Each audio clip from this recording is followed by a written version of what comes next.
Première épître de Paul à Timothée, chapitre 1er.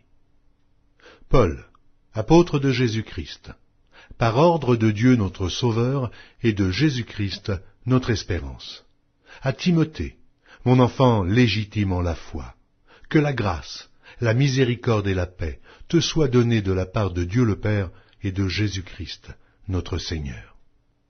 Je te rappelle l'exhortation que je te fis à mon départ pour la Macédoine, lorsque je t'engageais à rester à Éphèse, afin de recommander à certaines personnes de ne pas enseigner d'autres doctrines, et de ne pas s'attacher à des fables et à des généalogies sans fin, qui produisent des discussions plutôt qu'elles n'avancent l'œuvre de Dieu dans la foi.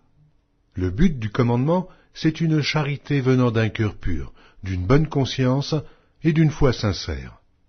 Quelques-uns s'étant détournés de ces choses, se sont égarés dans de vains discours. Ils veulent être docteurs de la loi, et ils ne comprennent ni ce qu'ils disent, ni ce qu'ils affirment.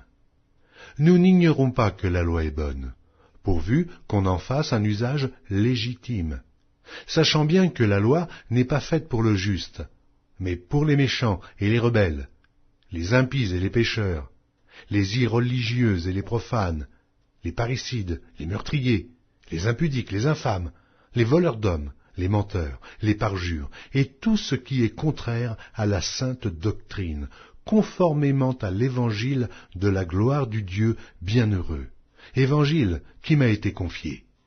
Je rends grâce à celui qui m'a fortifié, à Jésus-Christ notre Seigneur, de ce qu'il m'a jugé fidèle, en m'établissant dans le ministère, moi qui étais auparavant un blasphémateur, un persécuteur, un homme violent.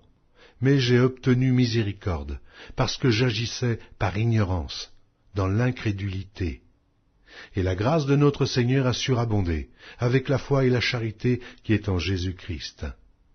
C'est une parole certaine et entièrement digne d'être reçue, que Jésus-Christ est venu dans le monde pour sauver les pécheurs, dont je suis le premier.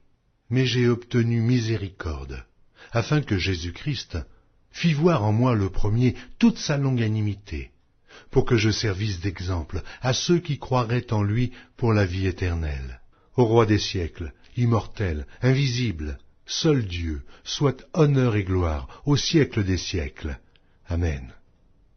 Le commandement que je t'adresse, Timothée, mon enfant, selon les prophéties faites précédemment à ton sujet, c'est que, d'après elles, tu combattes le bon combat, en gardant la foi et une bonne conscience. Cette conscience, quelques-uns l'ont perdue, et ils ont fait naufrage par rapport à la foi. De ce nombre sont Hyménée et Alexandre, que j'ai livrés à Satan, afin qu'ils apprennent à ne pas blasphémer.